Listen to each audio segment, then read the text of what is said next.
हो जाएगा 180। तो पंचर होने की वजह से जो हवा निकलेगी, हाँ इधर खड़े हो जाओ एक बार तुम, ध्यान रखना। आप कई क्लास से मैं तुम्हें देख रहा हूं, अब आवाज नहीं आए। तो बच्चों 2 एटीएम पहले प्रेशर था, अब 1 एटीएम रह गया। तुम्हें बताना है कि कितने मोल्स बाहर निकल गए, कितने मोल्स बाहर निकल गए। तो बच्चों पीवी इक्वल्स टू क्या होता है, पीवी इक्वल्स टू एनआरटी। तो n equal to PV by R T, n equal to PV by R T. तो पहले ये 22 नंबर क्वेश्चन है केटीजी से। प्रेशर बच्चों 2 एटीएम, तो 2 इंटू 10 की पावर 5।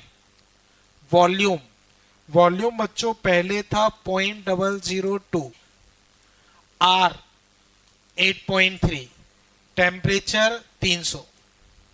बोलो बच्चों कोई तकलीफ?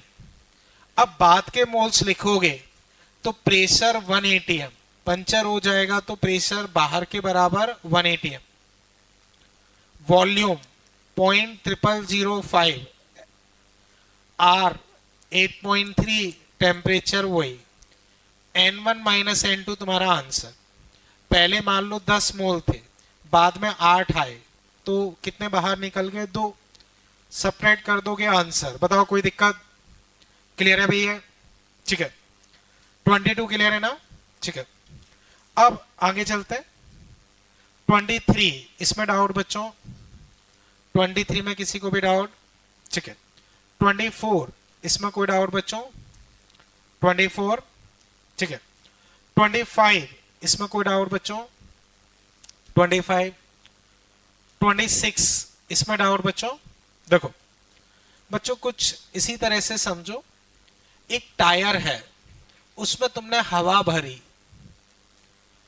ठीक है, उसका प्रेशर है तुम्हारा 200 किलो पास्कल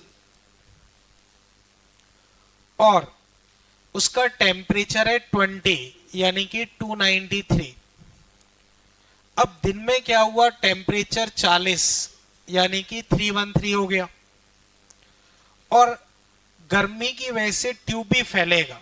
ट्यूब फैलेगा तो ट्यूब फैलने की वजह से, ट्यूब फैलने की वजह से मान लो पहले वॉल्यूम V था, तो अब नया वॉल्यूम 2% बढ़ के 1.02 V हो गया। यहां तक कोई तकलीफ? ठीक है, अब वापस देखो, प्रेशर अब निकालना। तो जो सबसे अच्छा ये रहता है, अगर ज्यादा कंफ्यूजन लगे तो नंबर ऑफ मोल्स कंजर्व कर दो। जैसे समझो एक टायर है, उसमें सुबह के टाइम टेम्परेचर कम है तो प्रेशर ये है, टेम्परेचर ये है, वॉल्यूम ये है।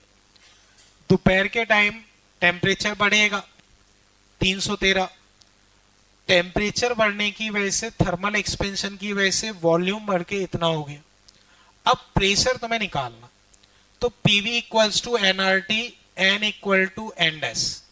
पहले 200, वॉल्यूम वी, आर, टेम्परेचर 293, बाद में प्रेशर निकालना है, वॉल्यूम 1.02 वी और आर बच्चों टेम्परेचर 313। बच्चों वी और आर कट गए, आगे गुणा भाग करके तुम्हारे पास प्रेशर आ जाएगा। बच्चों बताओ इसमें कहीं कोई तकलीफ? क्लियर है भैया? जिसको भी दिक्कत हो बच्चों आराम से पूछे, ठीक है। इधर तुम डिस्कशन मत करो, ध्यान रखो। बच्चों ये था अपने पास 26। बच्चों 27 में डिस्कस कर रहा हूं, पहले ये समझ गए ना बच्चों? ठीक है,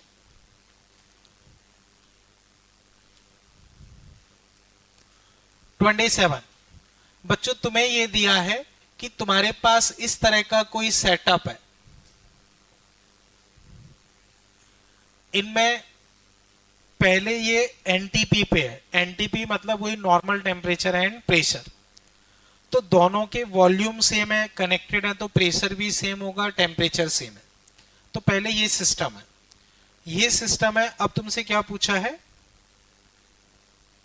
if one of place ice में, अदर को हॉट, इसमें प्रेशर तुम्हारे पास 1.5 गुना हो गया, तब इसका टेम्परेचर बताना। ये चीज क्लियर है? सबसे अच्छा तरीका होता है, अगर दिक्कत लगे तो नंबर ऑफ मोल्स कंजर्व कर दो। तो पहले N1 plus N2, N1 dash N2 dash, ये पॉइंट क्लियर है। अब पहले बच्चों मान लो प्रेशर, प्रेशर तुम्हारे पास P है, वॉल्यूम V, टेम्परेचर बच्चों 273, P V 273, क्योंकि पहले एनटीपी पे था तो ये था, बाद में एक को आइस में रखा, एक को हाई टेम्परेचर पे रखा। तो अब नया प्रेशर बच्चों P डैश, यहां भी P डैश, वॉल्यूम वही रहेगा, आइस का टेम्परेचर यही होता है तो आइस वाले का यही रहेगा, इसका टेम्परेचर नहीं पता, T मान ली। तो बच्चों पहले समझो, पहले दोनों में पीवीटी पीवीटी, बाद में P dash V, temperature ice का 273 होता है तो वही रहा, यहां टेम्परेचर नहीं पता, T मान लिया। अब पहले इसके मोल्स लिखते हैं, PV बाई RT, तो PV R 273, PV R 273, P dash बच्चों में दे रखा है 1.5 टाइम्स ऑफ P, 1.5 गुना बच्चों दे रखा है। अब N1 डैश तो 1.5 P V R 273। अब यहां पे जब लिखोगे तो 1.5 P V R और टेम्परेचर T। अब पूरे में बच्चों देखोगे तो PVR कट रहे हैं, PVR ये कट गए।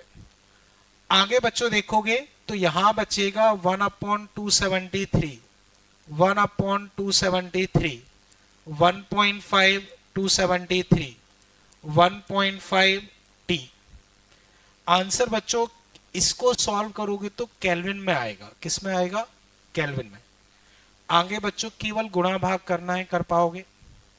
तो आंसर जो आएगा वो केल्विन में आएगा, उसमें 273 सेपरेट करोगे तो तुम्हारा फाइनल आंसर सेल्सियस में आएगा। तो बच्चों कभी भी ज्यादा दिक्कत लगे तो सबसे अच्छा होता है नंबर ऑफ मोल्स कंजर्व कर दो, क्योंकि बदलने वाले हैं नहीं, तो अपने आप आंसर तुम्हारा आ ही जाएगा। अब पूरा क्वेश्चन एक बार देखो, जिस भी स्टेप में तुम्हें दिक्कत लग रही हो पूछो। क्लियर है बच्चों, आगे का गुणा भाग कर पाओगे ना, ठीक है। फर्दर चलते हैं बच्चों, ये था अपने पास 27 बच्चों, 28 इसमें कोई डाउट बच्चों, 28 देख लेते हैं। द एवरेज काइनेटिक एनर्जी, ठीक है, दिस इक्वेशन इंडिकेट, वो सब ठीक है, ठीक है। In ideal gas no matter, वो सब ठीक है। This lead to a question, does a single particle have a temperature. इसे बच्चों देखो, बच्चों ये बताओ टेम्परेचर किसकी वजह से आता है, रैंडम मोशन की वजह से। किसकी वजह से, रैंडम मोशन की वजह से। ये पॉइंट क्लियर है। अब एक बहुत सिंपल सी चीज मैं पूछता हूं, बताओ हाइड्रोजन सॉलिड लिक्विड गैस क्या होता है, हाइड्रोजन सॉलिड लिक्विड गैस क्या होता है, water solid liquid gas, liquid. Iron solid liquid gas, कोई दिक्कत तो बताओ। Hydrogen solid liquid gas, water solid liquid gas, iron, कोई दिक्कत। अब मैं पूछता हूं, केवल एक हाइड्रोजन मॉलिक्यूल है तुम्हारे पास, एक हाइड्रोजन मॉलिक्यूल, ये सॉलिड है या लिक्विड है या गैस है, ठीक है। एक वाटर मॉलिक्यूल है, ये क्या है, सॉलिड लिक्विड गैस, लिक्विड। एक आयरन मॉलिक्यूल है, क्या है, ओके। अब बच्चों आंसर गलत है तुम्हारे। अब कोई और हैंड राइज करके सही आंसर देना चाहे वो बताए।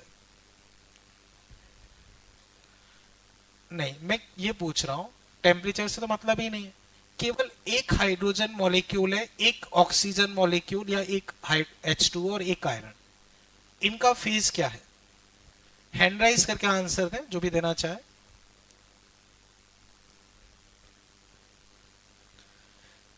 जिसने बोला है वो सही है, हैंड राइज करे। हाँ बोलो। बिल्कुल सही, क्यों?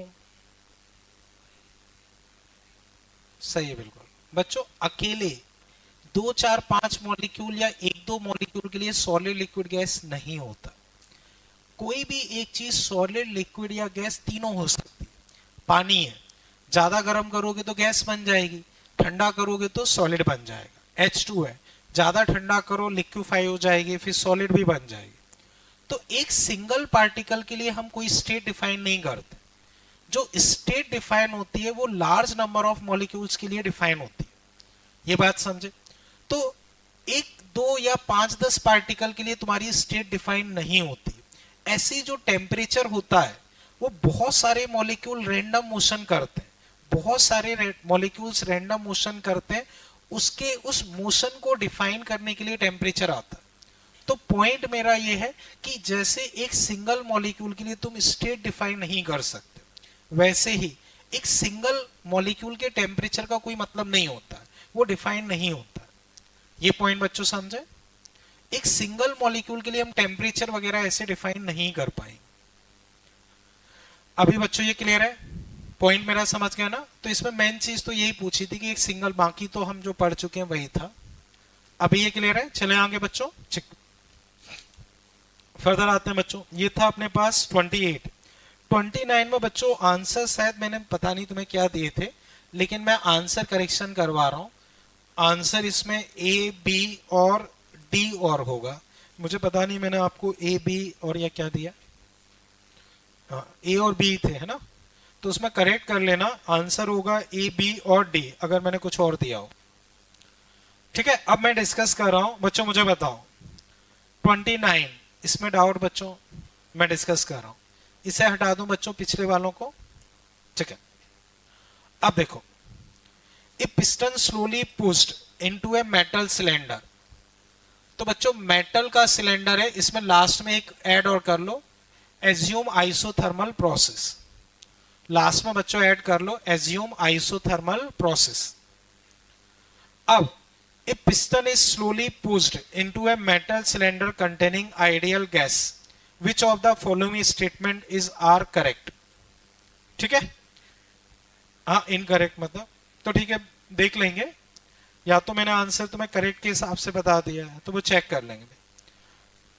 ठीक है, देखो बच्चों कल हमने आइसोथर्मल प्रोसेस डिस्कस की थी। मैंने तुम्हें एग्जांपल दिया था, पिस्टन को 2 साल में नीचे लेके आओ, इतना स्लोली लेके आओ, और मेटल का पिस्टन हो तो बड़े आराम से हीट एक्सचेंज करेगा। प्रोसेस कैसी होगी? आइसोथर्मल। तो कभी भी मेटल के सिलेंडर में स्लोली प्रोसेस दे दिए तो हम मान के चलते हैं प्रोसेस कैसी है? आइसोथर्मल। ये पॉइंट क्लियर है? ठीक है, अब वापस देखो, हमें इनकरेक्ट चूज करना है। प्रेशर ऑफ गैस इंक्रीजेस, तो इसको नीचे लेके आ रहे हैं। PV equals to NRT, N fix, R fix, T fix. Volume कम होगा तो प्रेशर बढ़ेगा, प्रेशर बढ़ेगा तो पहला स्टेटमेंट सही है, पहला स्टेटमेंट सही है बच्चों। मैं सही के हिसाब से टिक कर रहा हूं, फिर बाद में देखेंगे। नंबर ऑफ मॉलिक्यूल पर यूनिट वॉल्यूम इंक्रीजेस, वो देखते हैं। तो याद करो बच्चों एन स्टार, एन स्टार बच्चों मैंने तुम्हें बताया था, फॉर्मूला मुझे याद नहीं, एक बार वापस निकाल लेते हैं।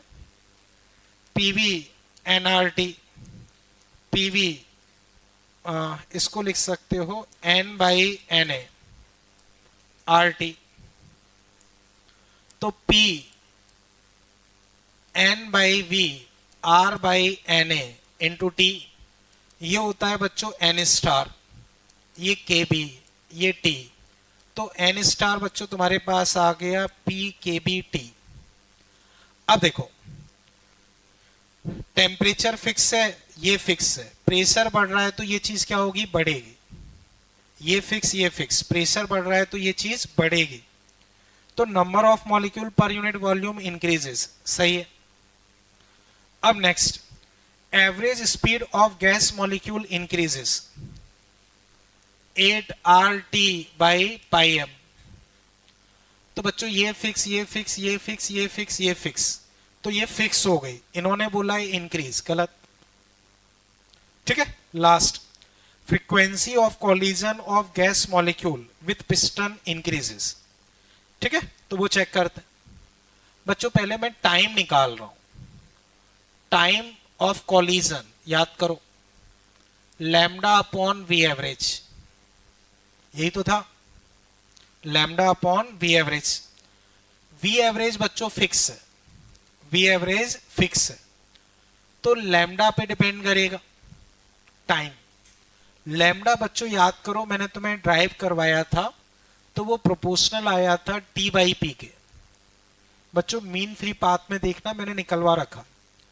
तो ये फिक्स, ये बढ़ रहा है, ये बढ़ रहा है, तो लैम्डा कम होगा, लैम्डा कम होगा यानी कि ये कम होगा। तो बच्चों टाइम ऑफ कॉलिजन कम होगा, टाइम ऑफ कॉलिजन कम होगा तो फ्रीक्वेंसी उसका उल्टा बढ़ेगी, फ्रीक्वेंसी बढ़ेगी।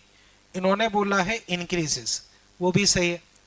अब अगर हमें इनकरेक्ट चूज करना है तो आंसर सी हो जाएगा। मैंने आंसर आपको करेक्ट के हिसाब से बता दिए हैं, तो एक काम कर लो, या तो उसमें करेक्ट कर लो, इनको हटा दो, तो करेक्ट के हिसाब से आंसर ए बी डी हो जाएंगे, या इनकरेक्ट के हिसाब से सी कर लो, जैसा तुम्हें सही लगे। हाँ अब बोलो।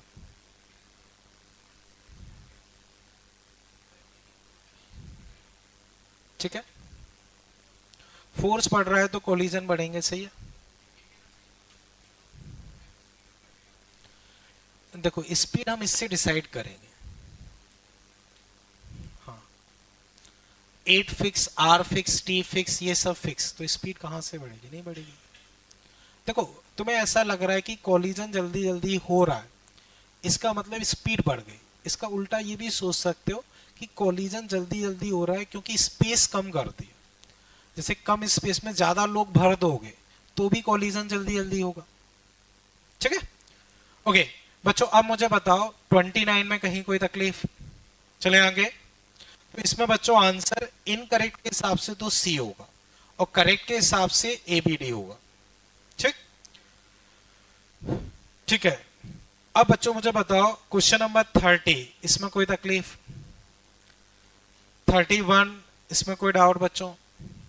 ठीक है बच्चों मुझे बताओ, एटीजी में 4 सीट मैंने प्रोवाइड की थी, अब 4 या 5 जितनी भी हैं, तो उसमें अभी कोई कंफ्यूजन, या जो लास्ट सीट है उसमें किसी को कोई डाउट हो तो पूछे। ठीक है बच्चों, इसे पैक करते हैं। तो बच्चों केटीजी फिर हम पैक करते हैं। अब हो सकता है इसमें 1-2 क्वेश्चन मैंने दिए हो तो वो देख लेते हैं। तो ये थर्मो वाली में बच्चों मैंने हो सकता है 1-2 क्वेश्चन दिए हो, वो हम डिस्कस कर रहे हैं। हाँ जो भी दिए हो बच्चों, 20 तक शायद हम कर चुके हैं, 21 तक। ठीक है, तो अप टू 25 शायद दिए होंगे। तो आंसर्स बच्चों मैं बता रहा हूं, 22 में चेन्नई, 23rd में भी चेन्नई, 24th में बॉम्बे, 25th में बॉम्बे। एक बार बच्चों इतना देख लो फिर हम डिस्कस करते हैं। आंसर्स क्लियर है बच्चों? अब बच्चों मुझे बताओ 22nd, इसमें बच्चों कहीं कोई दिक्कत किसी को भी? ठीक है ना। 23rd, इसमें बच्चों डाउट किसी को भी? ठीक है ना, ओके। 24th, इसमें बच्चों डाउट? ठीक है मैं डिस्कस कर देता हूं। 24th बच्चों 10 से 20 हो गया तो बस फॉर्मूला लगाना है, वर्क डन। पूछा क्या है? Work done, n R T log V final by V initial. Number of moles तुम्हारे पास है 1, आर 25/3 मान लो या 8.3, फर्क नहीं पड़ेगा। टी बच्चों 300, लॉग फाइनल वॉल्यूम है 20 और ये 10, तो log 2। तो बच्चों आ गया तुम्हारे पास 2500 log 2। log 2 को एक बार 0.693 की जगह 0.7 मान लेता हूं, 0.693 होता है, एक बार 0.7 मान लेता हूं, कोई फर्क नहीं पड़ेगा। तो 250 इंटू 7, 1750 मान लो लगभग। ठीक है ना, 1750 से थोड़ा कम मान लो, तो उसके आसपास अगर चेक करोगे तो बॉम्बे मोस्ट अप्रोप्रिएट हो जाएगा। अब बच्चों पूरा चेक करो, इसमें कहीं तकलीफ लग रही हो पूछो। ठीक है, क्लियर है ना अभी? 25 बच्चों एडियाबेटिक एक्सपेंशन तुम्हें पता करना है क्या रहेगा। बच्चों मुझे बताओ, अभी वाले में कोई डाउट तो नहीं ना? ठीक है, एक्सपेंशन, एक्सपेंशन बताओ वर्क डन प्लस या माइनस? वर्क डन प्लस, तो प्लस में होगा कुछ 10 20 30, मैंने 20 मान लिया। एक्सपेंशन का मतलब वर्क डन प्लस। एडियाबेटिक में डेल्टा क्यू क्या होता है? एडियाबेटिक में डेल्टा क्यू बोलो बच्चों, 0। तो delta Q, delta U plus work done 0, delta U plus 20, तो डेल्टा यू क्या आ गया? -20। अब ऑप्शन देखो, प्रेशर इंक्रीजेस, तो बच्चों एक्सपेंड कर रहे हो तो प्रेशर कम ही होगा, तो वो गलत है। टेम्परेचर फॉल, तो डेल्टा यू निगेटिव है मतलब टेम्परेचर कम होगा, तो पहला गलत दूसरा सही।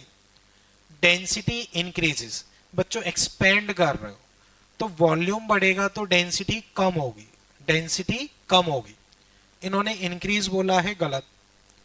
Thermal energy increases, thermal energy वही काइनेटिक एनर्जी या इंटरनल एनर्जी, सभी की चीज है। थर्मल एनर्जी मतलब काइनेटिक एनर्जी या इंटरनल एनर्जी, निगेटिव आ रहा है इसका मतलब कम हो रही है, तो वो भी गलत। तो आंसर बच्चों बॉम्बे। मुझे बताओ अप टू 25 कोई दिक्कत, कोई भी कंफ्यूजन? चले आगे बच्चों। ठीक है, होमवर्क में बच्चों शायद इतना ही था। अब बच्चों जो अपना टॉपिक चल रहा था वो मैं कंटिन्यू कर रहा हूं, उसे देखो। एडियाबेटिक प्रोसेस, एडियाबेटिक प्रोसेस, ठीक है, एडियाबेटिक प्रोसेस। बच्चों बताओ एडियाबेटिक प्रोसेस में हीट एक्सचेंज क्या होता है? हीट एक्सचेंज क्या होता है? 0। कौन सी प्रोसेस को हम एडियाबेटिक मानते हैं? जो थर्मली इंसुलेटेड फ्लास्क में हो रही हो, थर्मली इंसुलेटेड फ्लास्क में हो रही हो या बहुत फास्ट हो रही हो। समझ गए बच्चों? इसकी प्रोसेस इक्वेशन क्या होती है? P V gamma constant.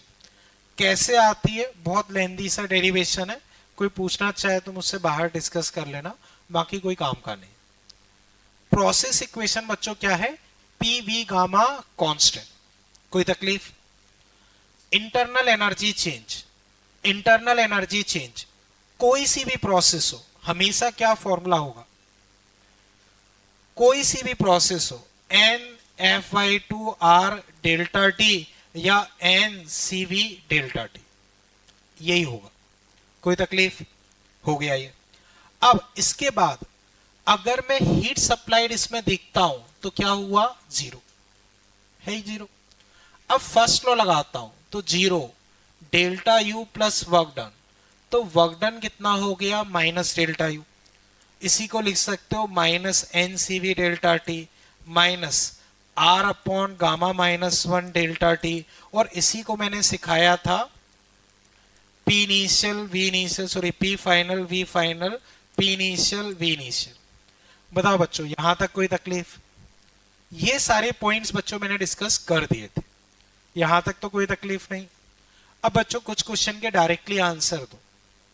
Adiabatic process है, adiabatic process, internal energy change, internal energy change 30 joule. बताओ heat supplied, heat supplied 0, adiabatic में 0। अब बताओ वर्क डन -30। वापस समझो, internal energy change, internal energy change -50, heat supplied work done +50। कोई तकलीफ? Clear है? अब एक एग्जांपल बच्चों इसमें लिखो, calculate molar specific heat for adiabatic process. Calculate molar specific heat for adiabatic process. Calculate molar specific heat for adiabatic process. तो बच्चों आंसर बोले नहीं, थोड़ा अपना दिमाग लगा के सॉल्व करें, जब मैं पूछूं तब बताना। Calculate molar specific heat for adiabatic process.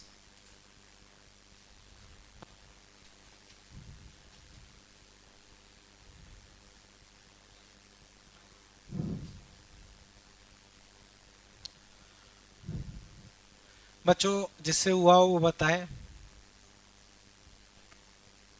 और कोई बोलो बच्चों, जिससे हुआ हो बोलो, क्या हो रहा है? बच्चों मैं डिस्कस कर रहा हूं delta Q N C delta T. अब सी यहां से हो गया delta Q N delta T. C बच्चों बताओ एडियाबेटिक के लिए delta Q 0, N delta T, तो मोलर स्पेसिफिक हीट कितनी आ गई? 0। कोई दिक्कत? तो बच्चों आप वापस समझो, याद करो आइसोकोरिक। आइसोकोरिक में मोलर स्पेसिफिक हीट को किससे डिनोट करते हैं?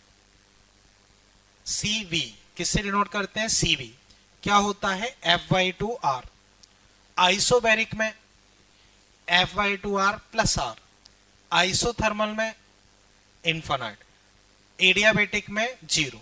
तो हर प्रोसेस के लिए अलग अलग होगी, बट कभी भी निकालना हो तो इन जनरल फॉर्मूला अपना ये रहता। जनरल फॉर्मूला ये, आइसोबैरिक के लिए लगा रहे हो तो CP रख दो, आइसोकोरिक है तो CV लिख दो, जैसा रहे।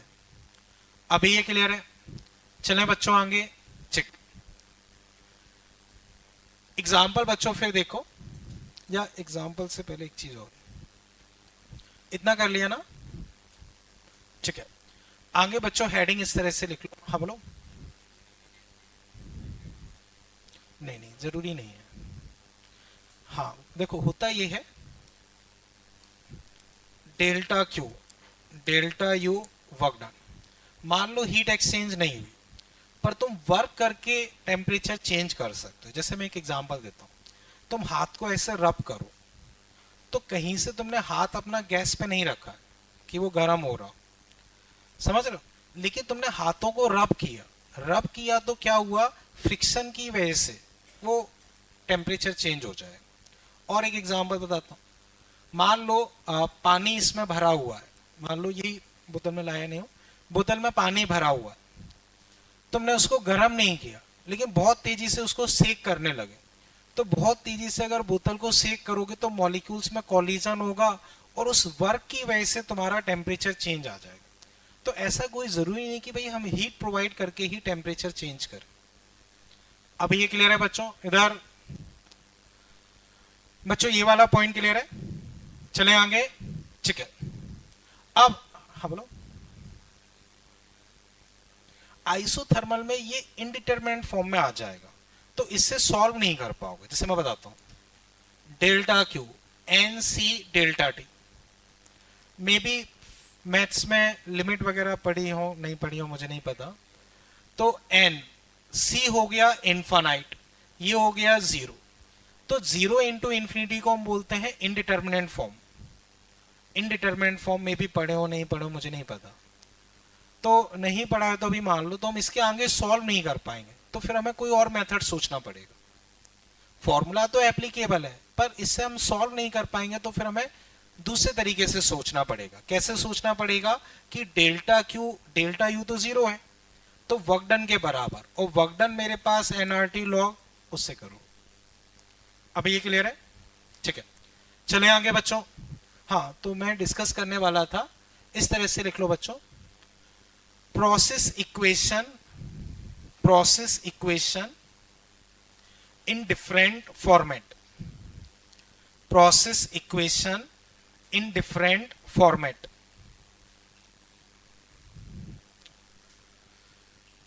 process equation in different format। तो बच्चों बताओ एडियाबेटिक की बेसिक प्रोसेस इक्वेशन क्या है?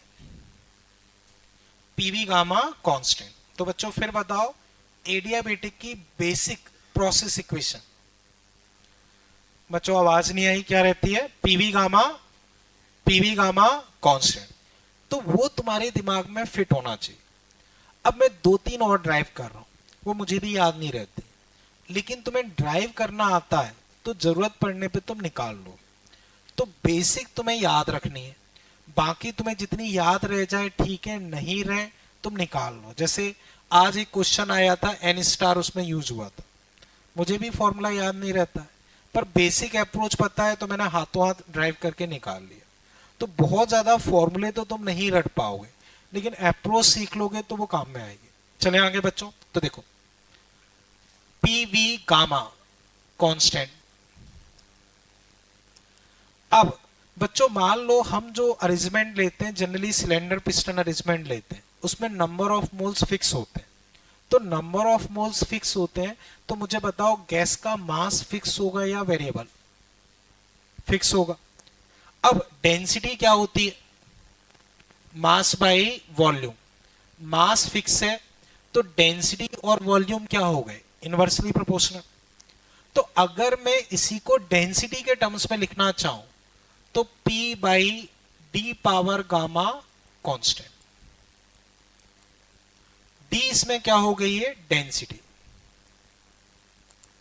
बच्चों वॉल्यूम को 1 बाई डेंसिटी के प्रोपोर्शनल बोलोगे, तो V की जगह अगर मैं कांस्टेंट, देखो V मास बाई डेंसिटी, या पूरा अगर डिटेल में बताऊं, P मास बाई डेंसिटी की power gamma constant, P D power gamma mass power gamma constant, यहां भेजोगे तो नया कांस्टेंट।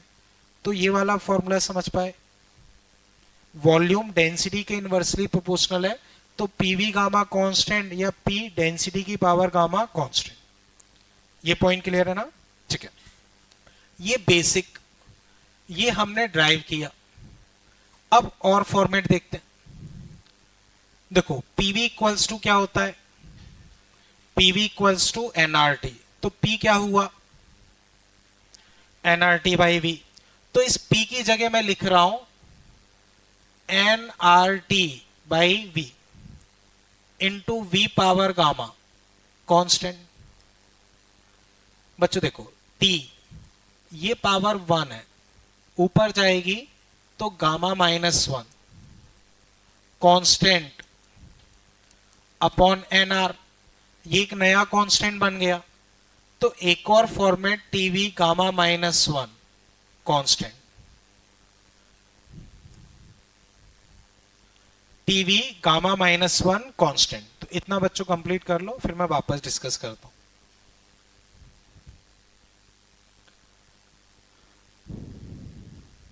ये बच्चों एक और स्टेप इसमें ऐड कर देता हूं, एज पीवी गामा कांस्टेंट।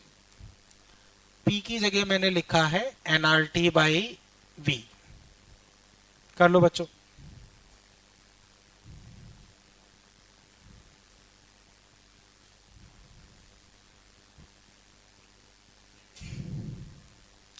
बच्चों इधर क्या चल रहा है तुम्हारा?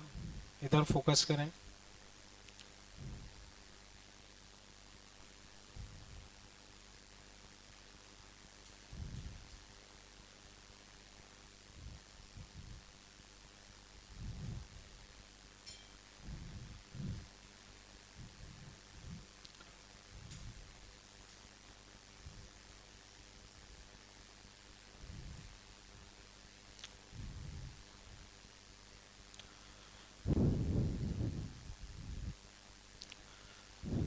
इतना बच्चों क्लियर है? अब बच्चों मैं और फॉर्मूले ड्राइव नहीं कर रहा हूं, इसमें एक और ड्राइव हो जाता है। जैसे V को लिख दो NRT by P, NRT by P, तो प्रेशर और टेम्परेचर के टर्म्स में ड्राइव हो जाएगा, पर वो बहुत कम यूज होता है और थोड़ा टफ सा ही रहता है, तो मतलब नहीं। बेसिक तुम याद रखो पीवी पावर गामा कांस्टेंट, उसके अकॉर्डिंग हम सॉल्व कर लेंगे। ये चीज क्लियर है? ठीक है, अब बच्चों ध्यान से समझो। जैसे पीवी कांस्टेंट तो उसे P1 V1 P2 V2 लिख सकते हो। मान लो पीवी गामा कांस्टेंट, तो P1 V1 की पावर गामा, P2 V2 की पावर गामा कांस्टेंट। कोई दिक्कत इसमें? ऐसे ये है पीवी गामा -1 कांस्टेंट, तो T1 V1 की पावर गामा -1, T2 V2 की पावर गामा -1। तो क्वेश्चन में हम ये फॉर्मेट यूज करते हैं, T1 V1 की पावर गामा -1, उस तरह से कर पाओगे बच्चों? चले आगे। ठीक है, इसे बच्चों फिर मैं हटा रहा हूं। कर लिया ना सबने? ठीक है, एग्जाम्पल बच्चों जैसे देखो, मान लो बच्चों हीलियम गैस है, हीलियम गैस है, ठीक है। इसका टेम्परेचर, इनिशियल टेम्परेचर मान लो T naught, initial temperature T naught, ठीक। इतना ही लिख लो, फिर मैं आगे क्वेश्चन लिखवाता हूं।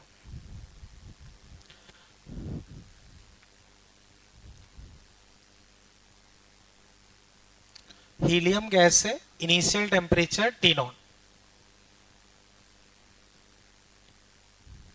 ठीक। अब बच्चों इसमें तुम लिख लो calculate final temperature of gas, calculate final temperature of gas if it compress to, if it compress to 1 by 8, if it is compressed to, calculate final temperature of gas if it is compressed to 1 by 8, 1 by 8 of its volume, 1 by 8 of its volume adiabatically, ठीक है। Answer बच्चों बोलना नहीं है, self से attempt करें, जब मैं पूछूं तब बताना। अब समझो, पहले टेम्परेचर टी नॉट है, तुमने कंप्रेस किया, कितना कंप्रेस किया कि वॉल्यूम 1 बाई 8 हो गया, पहले वी था तो वी बाई 8 हो गया, तो तुम्हें फाइनल टेम्परेचर बताना है। बच्चों टेम्परेचर और वॉल्यूम में रिलेशन चाहिए, कौन सा फॉर्मूला यूज करोगे? TV gamma -1 constant. करो एक बार, जब मैं पूछूं तब आंसर बताना, अभी आंसर बोलना नहीं है।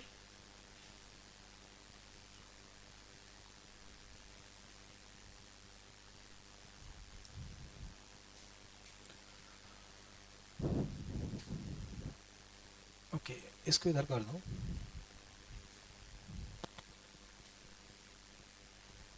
ठीक है।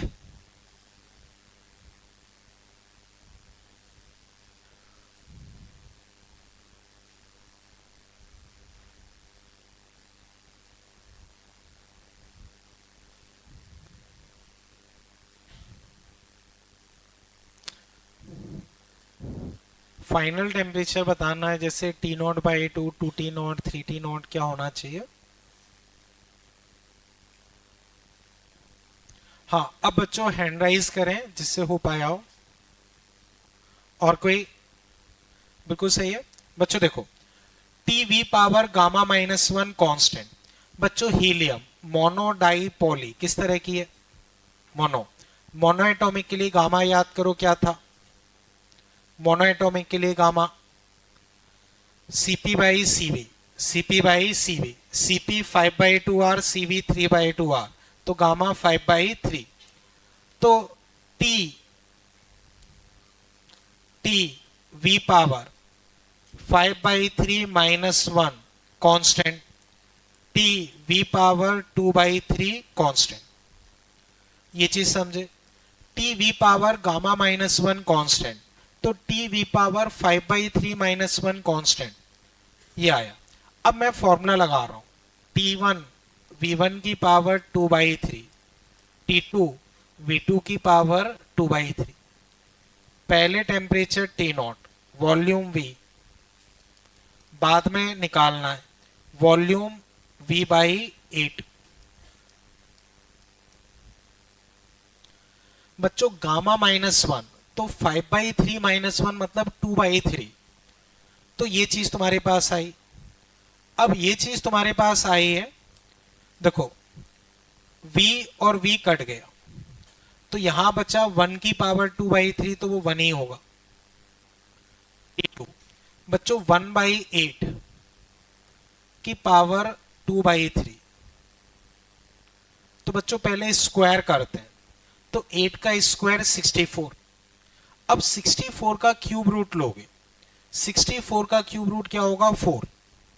देखो 2/3, तो पहले 2 स्क्वायर करते हैं, तो 8 का स्क्वायर 64, उसका क्यूब रूट लोगे, क्यूब रूट 64 का कितना होगा? 4। तो यहां से तुम्हारे पास आया T0 T2/4, तो टेम्परेचर कितना आ गया 40 नॉट, टेम्परेचर 40 नॉट। कोई तकलीफ? कर लो फटाफट बच्चों।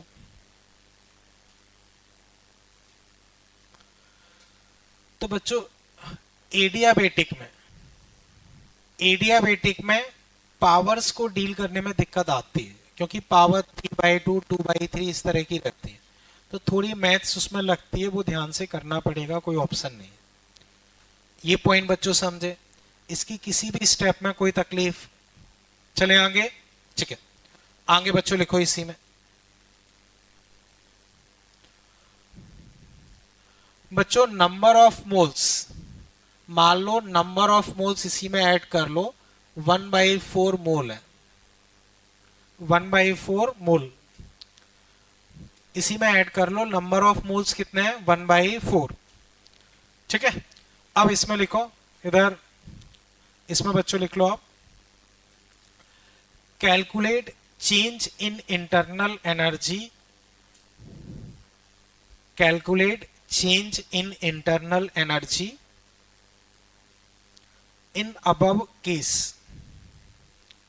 Calculate change in internal energy in above case.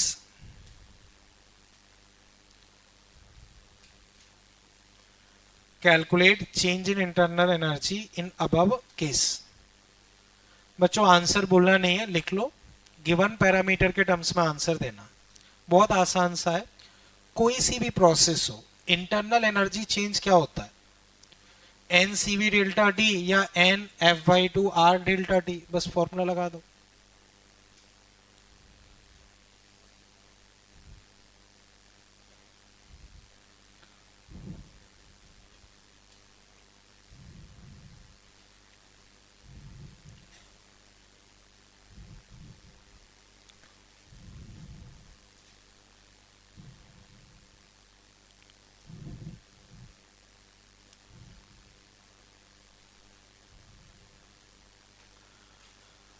तो delta U N C V delta T, number of moles 1/4। बच्चों बताओ हीलियम के लिए सीवी क्या होगा? हीलियम के लिए सीवी 3/2 आर, temperature change 40 not minus T not. बच्चों 3 की जगह 9, देखना अगर मैं कहीं मिस्टेक करूं, 9R T0/8। बताओ बच्चों कोई दिक्कत? अब बच्चों आंसर दो। पहले वाले पार्ट में मैंने टेम्परेचर 40 नॉट निकाला, कोई तकलीफ? Any problem? सेकंड में डेल्टा यू ये आया, एनी प्रॉब्लम? ठीक है। अब ऐसी देख के बताओ, मैं लिखवा नहीं रहा हूं। अगर मैं पूछता हूं वर्क डन बताओ, वर्क डन आंसर क्या होगा? इसमें माइनस लगा दो। वर्क डन बताओ, माइनस लगा दोगे। मैं पूछता हूं वर्क डन का मैग्नीट्यूड बताओ, तो फिर यही रहेगा, कोई तकलीफ? अब बच्चों जो मैंने तुम्हें डीपीपी दिया है, उसमें तुम देखो, जो मैं क्वेश्चन बता रहा हूं, क्वेश्चन नंबर 32, क्वेश्चन नंबर 32 ये तुम्हारे एडवांस में पूछा हुआ क्वेश्चन है। क्वेश्चन नंबर 32 एक बार ट्राई करो, फिर मैं डिस्कस करता हूं, आंसर बोलना नहीं है।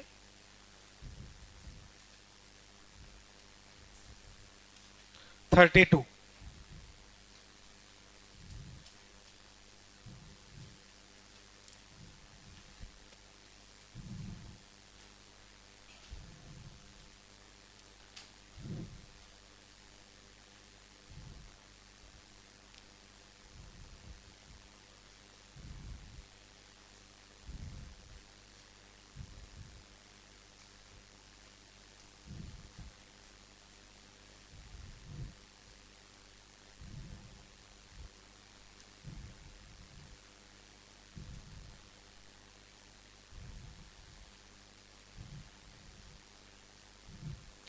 बच्चों पिछले क्वेश्चन में तो तकलीफ नहीं है, ठीक है।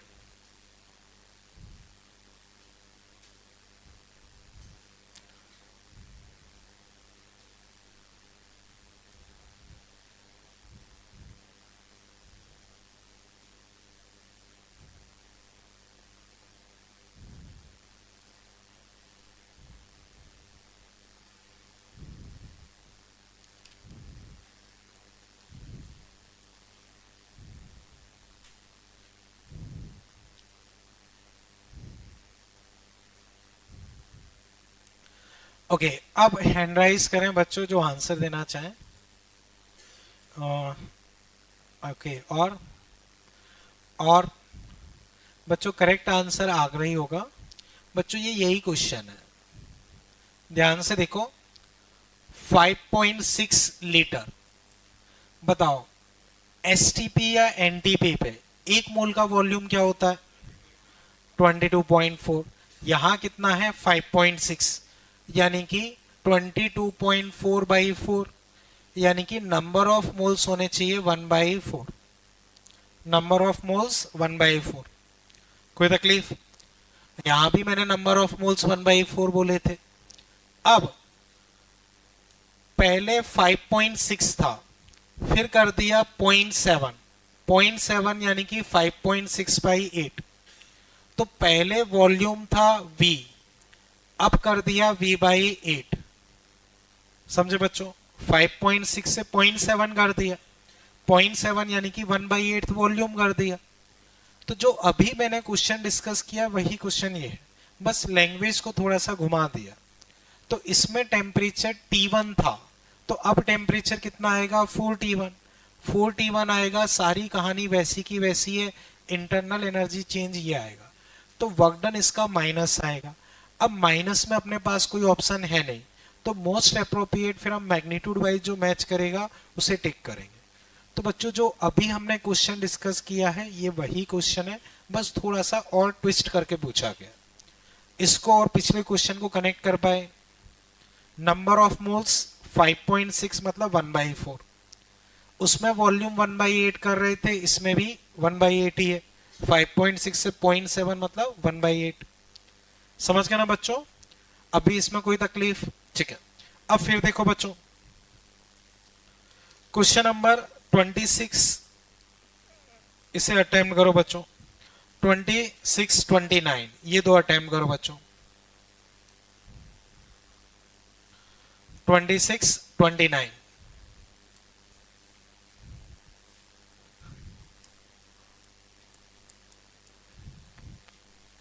जिसका 26 हो जाए वो 29 अटेम्प्ट करे, बट सेल्फ से अटेम्प्ट करे, कोई भी डिस्कशन ना करे।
ओके, बोलो बच्चों क्या आ रहा है इसमें?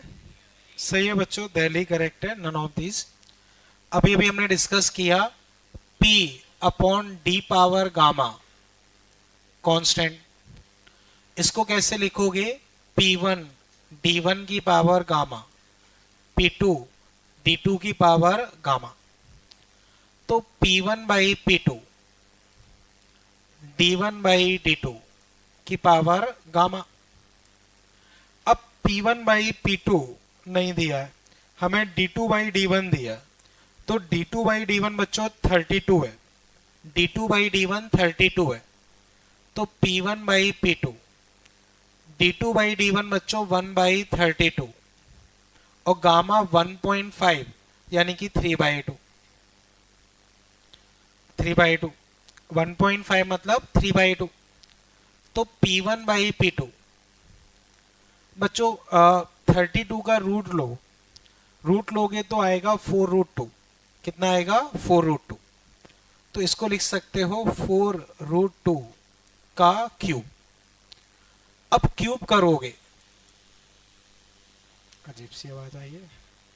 अच्छा अच्छा ये बंद कर लो जिसका भी मोबाइल है।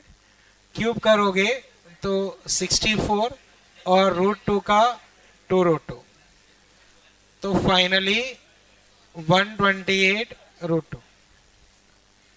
क्लियर है? तो P1/P2 ये आया। बच्चों मैं कहीं मिस्टेक कर रहा हो तो चेक करो, यही आ रहा है आपका। बच्चों मैं कोई मिस्टेक तो नहीं कर रहा? ठीक है। अब इधर देखो 128 √2, तो तुमसे पूछा है P2/P1, P2/P1, तो 128 √2 होना चाहिए। अब 128 √2 अपने पास है नहीं, तो आंसर बच्चों हो जाएगा दिल्ली। आंसर बच्चों दिल्ली। बच्चों बताओ अभी इसमें कहीं कोई दिक्कत? ठीक है ना? एक बार मैं फिर बता रहा हूं,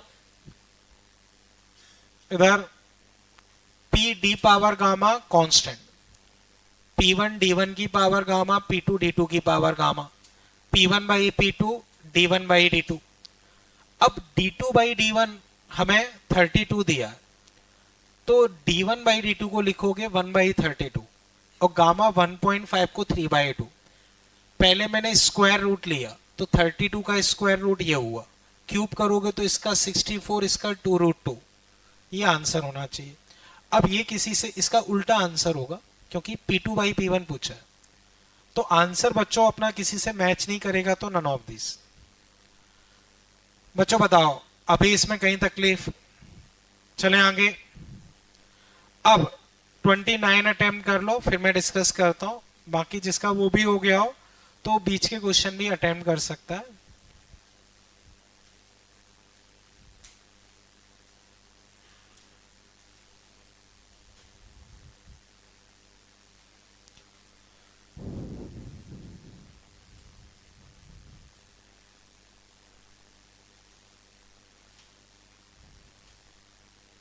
इधर तुमको मैं टोक चुका हूं, या तो तुम परमानेंट वहां बैठना शुरू कर दो, ये अब तुम लगातार वहीं बैठोगे, कोई भी रीजन नहीं चलेगा। ध्यान रहे, कोई भी रीजन हो मैं क्लियरली लिखवा चुका हूं, मुझे रीजन से मतलब नहीं। अगर बहुत अर्जेंसी हो हैंड राइज करो, मुझसे परमिशन लो, तब कोई बात करो। तो वो ध्यान रखना, अब लगातार तो मुझे वहीं दिखना, यहां मत दिखना। ठीक है? ओके।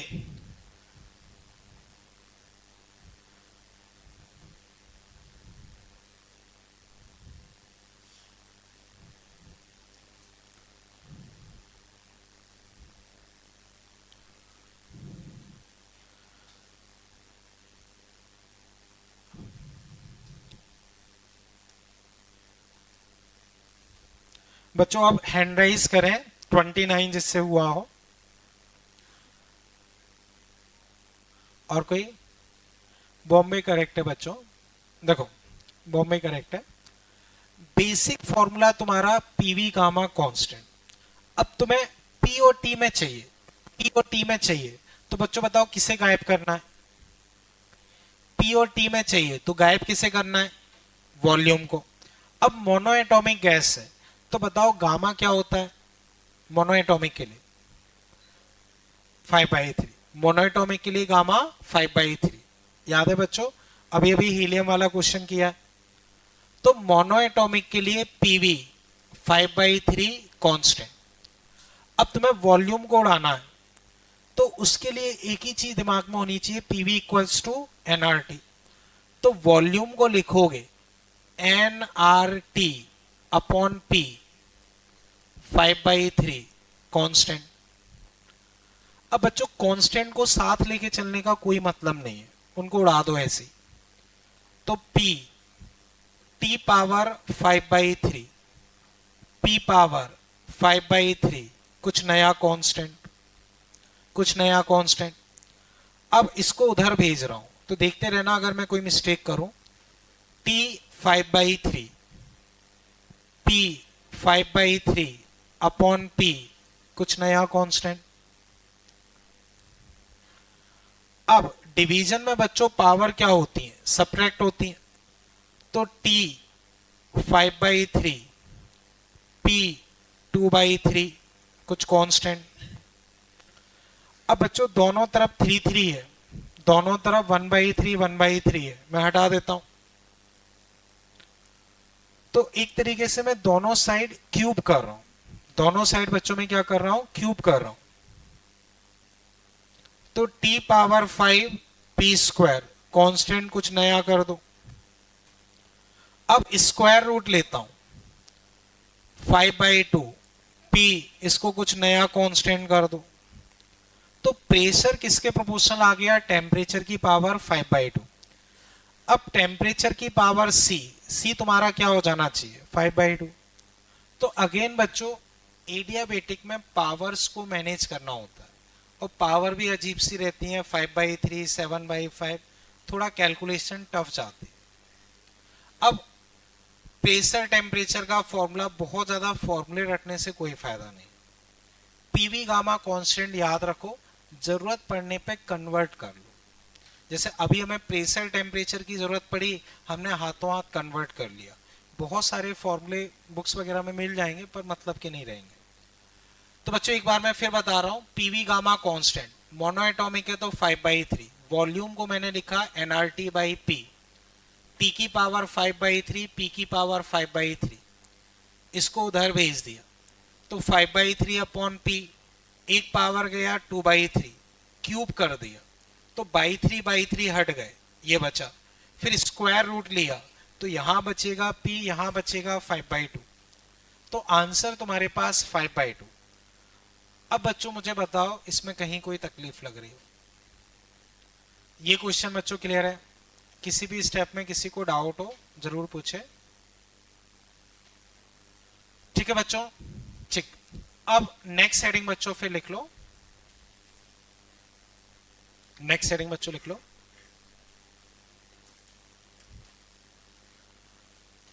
कंपैरिजन ऑफ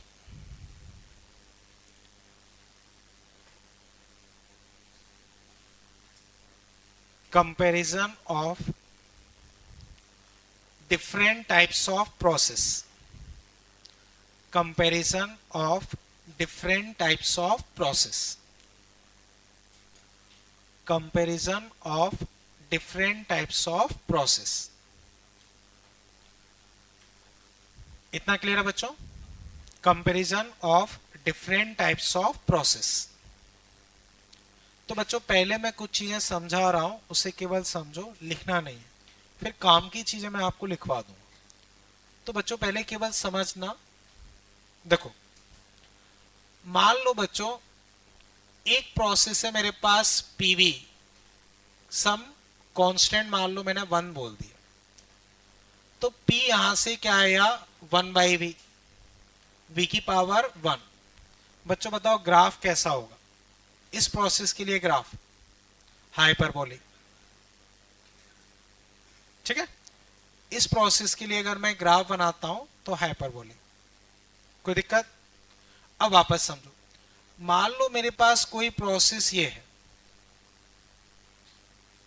1/V², अब मैं इसका ग्राफ बनाऊंगा तो कैसा बनेगा? बोलो बच्चों, इसका ग्राफ कैसा बनेगा? बच्चों ऐसा ही ग्राफ होगा, ऐसा ही ग्राफ होगा। अगर मान लो मेरे पास प्रोसेस हो PV³, उसका ग्राफ बनाता हूं, वो भी लगभग ऐसा ही बनेगा। मान लो मेरे पास प्रोसेस है PV1.4, अब ग्राफ वो भी लगभग ऐसा ही बनेगा। तो बच्चों सारे ग्राफ देखने में एक ही जैसे रहते हैं, उनमें बहुत ज्यादा डिफरेंशिएट हम नहीं कर सकते। अब ध्यान से समझना, देखो मान लो पहले वॉल्यूम 1 था, तो बताओ एक ही पे फोकस कर रहे हैं, इनको हटा रहे हैं। पहले वॉल्यूम 1, तो बताओ इसके हिसाब से प्रेशर, इधर पहले वॉल्यूम 1 था, इसके हिसाब से प्रेशर कितना आएगा 1, इसके हिसाब से 1।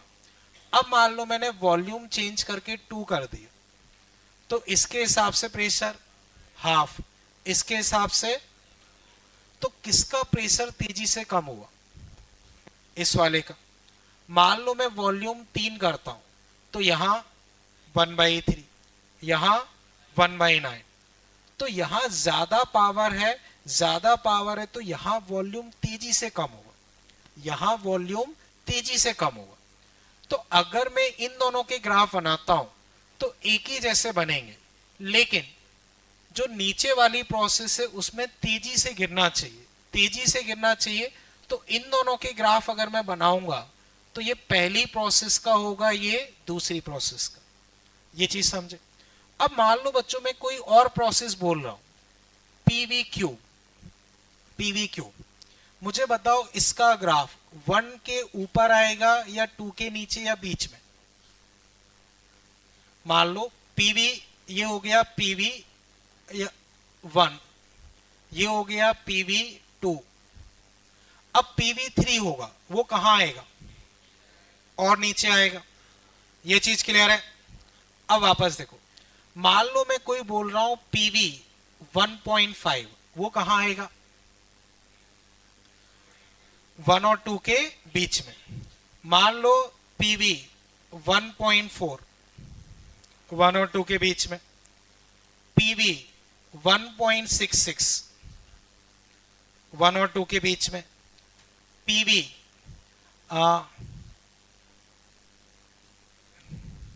1.33, ये कहां आएगा, 1 और 2 के बीच में।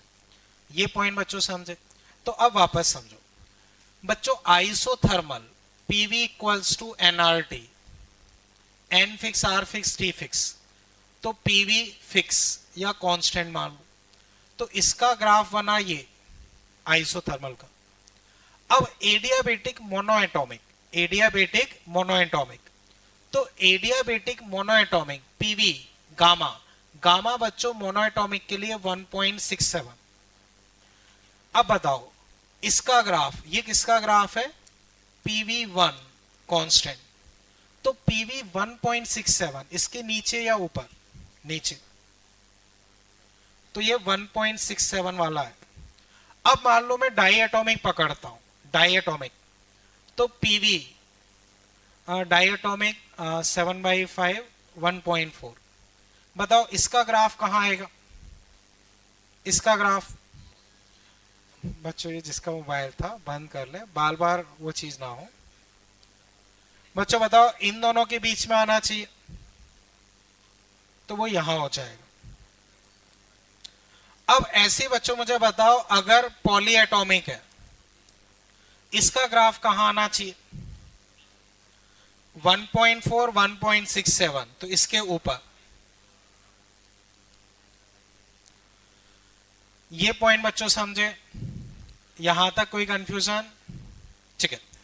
अब हेडिंग बच्चों लिख चुके हो ना, ठीक है। अब इस तरह से ग्राफ बना लो, पीवी। बच्चों आइसोबैरिक के लिए ग्राफ कैसा होता है, इस तरह से। आइसोबैरिक के लिए ग्राफ ये,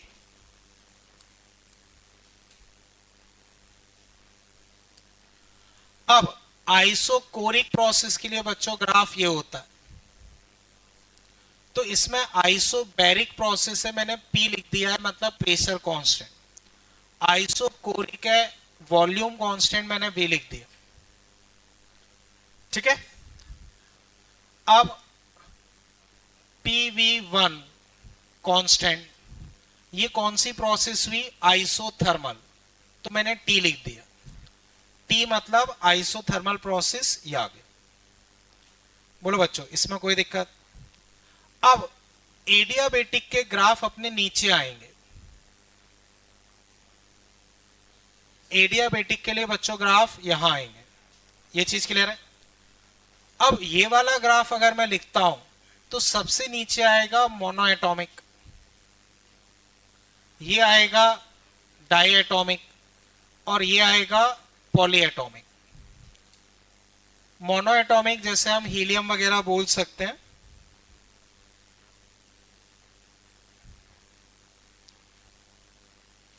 मोनोएटॉमिक जैसे हीलियम, आर्गन। डाईएटॉमिक जैसे H2 N2। पॉलीएटॉमिक जैसे O3 NH3। इतना बच्चों क्लियर है। तो पहले इतना कंप्लीट कर लो, फिर हम आगे डिस्कस कर रहे हैं। हाँ इधर तुम्हें समझ में नहीं आया, तुम्हारा मन ये कि तुम यहां बैठो भी नहीं, खड़े रहो यहां पे। तो मैं कई बार क्लास में टोक चुका हूँ, तब भी तुम्हारी समझ में नहीं आता। एक बार तुम खड़े हो जाओ वहां से, उठ जाओ वहां से, यहाँ के खड़े हो जाओ, जल्दी खड़े हो जाओ, इधर आ जाओ। तो इतना बच्चों एक बार कंप्लीट कर लो, फिर मैं आगे डिस्कस कर रहा हूं।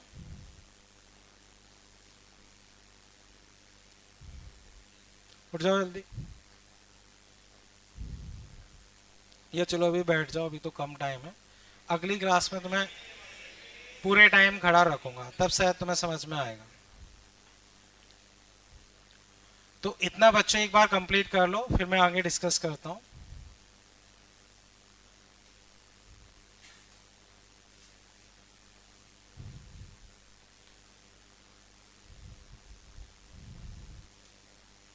इतना कर लिया ना बच्चों? ठीक है। अब बच्चों मुझे ये बताओ, पीवी ग्राफ का एरिया तुम्हें क्या देता? पीवी ग्राफ का एरिया, वर्क डन। अब इसमें क्वेश्चंस कैसे रहते हैं बच्चों, वो समझना। तो बच्चों इसे लिखना नहीं है, केवल समझो। देखो,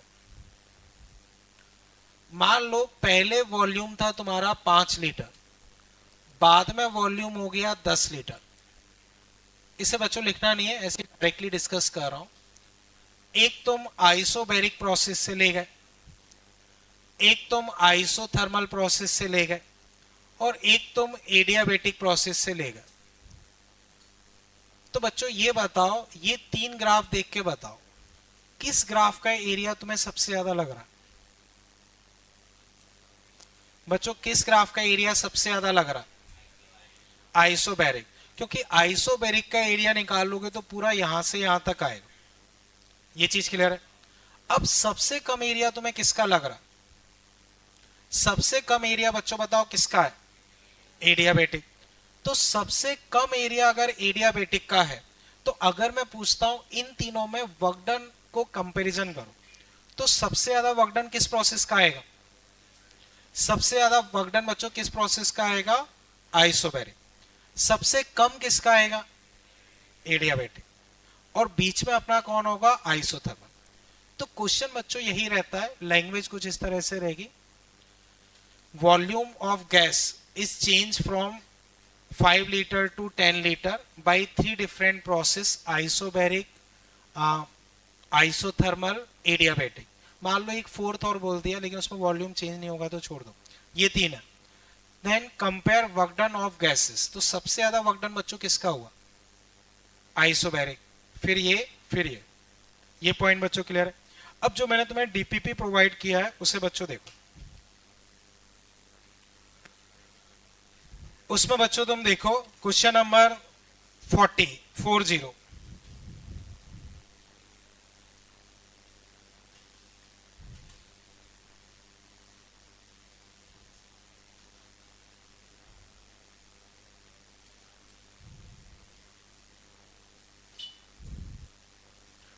बच्चों 40 एंड 41, 42 ये 3 बच्चों अटेम्प्ट कर लो। 40, 41 एंड 42 बच्चों कोई भी डिस्कशन नहीं करे, सेल्फ से अटेम्प्ट करे। हाँ,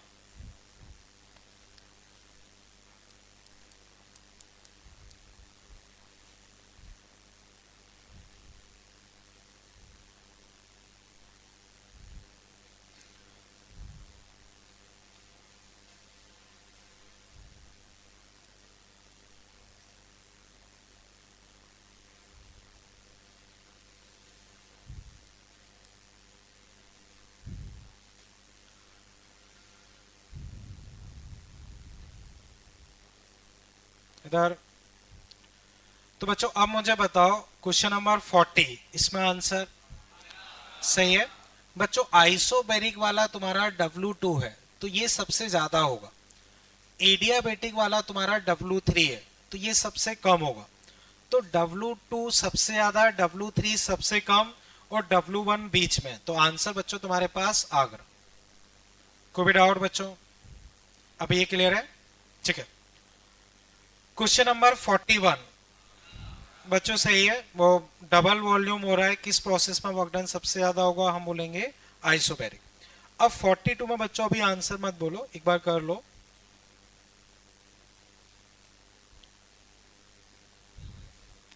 कर लिया बच्चों? बताओ बच्चों आंसर। सही है बच्चों। देखो, एक मोनोएटॉमिक है, एक डाइएटॉमिक है। तो अब समझो, ये वाली कुछ सिचुएशन है। तो ऊपर वाला बच्चों जो ग्राफ होगा वो डाइएटॉमिक का होना चाहिए, नीचे वाला कुछ मोनोएटॉमिक। पॉलीएटॉमिक तो है ही नहीं।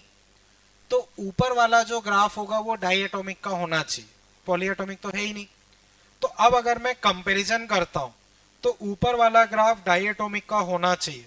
तो ए ऑप्शन में बच्चों मोनोएटॉमिक हीलियम दिया है, गलत है। बी में डाइएटॉमिक फिर मोनोएटॉमिक, सही है। सी में दोनों मोनोएटॉमिक है, दोनों मोनोएटॉमिक है तो दोनों के ग्राफ सेम होने चाहिए, तो तीसरा गलत है। फोर्थ में दोनों डाइएटॉमिक है तो ग्राफ सेम होना चाहिए, गलत। तो करेक्ट आंसर बच्चों तुम्हारे पास क्या आ जाएगा? बॉम्बे। अभी कोई तकलीफ? अब बच्चों इसमें 39 देखो, 39 बच्चों एक बार अटेम्प्ट कर लें, आंसर बोलना नहीं है, जब पूछूं तभी बताएं। हाँ 39।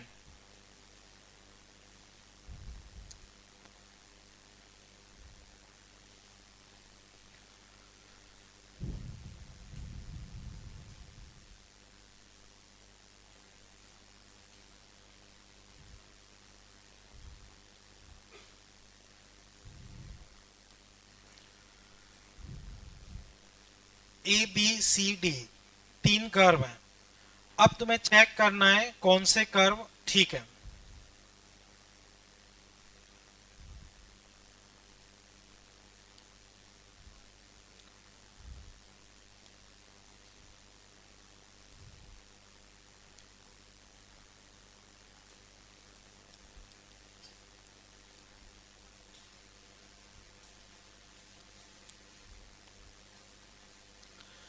तो बच्चों अब हैंड राइज करें 39 में जो आंसर देना चाहें। बॉम्बे करेक्ट है बच्चों। देखो, isothermal for A and B. तो अगर बच्चों ये दोनों आइसोथर्मल होते तो PV1 कांस्टेंट लिखते तो सेम ग्राफ होते, अलग अलग नहीं होते।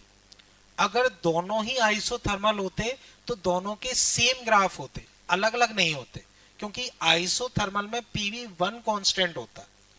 अब दो डिफरेंट ग्राफ हैं तो आइसोथर्मल दोनों नहीं हो सकते। आगे देखो, isothermal for A and C, isothermal for A and C, ठीक है। While adiabatic for B and D. बच्चों ये दोनों आइसोथर्मल हो सकते हैं, कोई दिक्कत नहीं है। ये दोनों एडियाबेटिक हो सकते हैं क्योंकि उसके नीचे आ रहे हैं। तो पहला गलत, दूसरा ठीक लग रहा। Isothermal for A and D, बच्चों ये दोनों आइसोथर्मल नहीं हो सकते क्योंकि ये सेम होने चाहिए, पैरेलल होने चाहिए, तो वो गलत है। एडियाबेटिक फॉर ए एंड सी, तो बच्चों एडियाबेटिक कभी भी ऊपर नहीं आएगा, वो आइसोथर्मल के नीचे ही आएगा, तो उस वजह से लास्ट वाला भी गलत है। बच्चों ये चीज क्लियर है? अभी इसमें अभी कोई दिक्कत? तो करेक्ट आंसर बच्चों इसमें बॉम्बे, ठीक है। अब बच्चों समझो, प्रोबेबली अभी तुम्हें एक थर्मोडायनेमिक्स की सीट मिलेगी, उसमें करीब 35-40 क्वेश्चन होंगे, तो वो पूरा तुम अटेम्प्ट कर सकते हो। लेकिन हम लोग जो डिस्कस करेंगे उसमें फर्स्ट 20 क्वेश्चंस कर लेंगे। चलो ठीक है, 15 कर लेते हैं। तो फर्स्ट 15 क्वेश्चन बच्चों हम डिस्कस कर लेंगे। और जो अभी मैंने तुम्हें सीट दी है जो हाथ में है, उसमें अप टू 32, हालांकि लगभग हम कर चुके हैं, बट अप टू 32 तुम अटेम्प्ट कर सकते हो। एक दो ही क्वेश्चन इसमें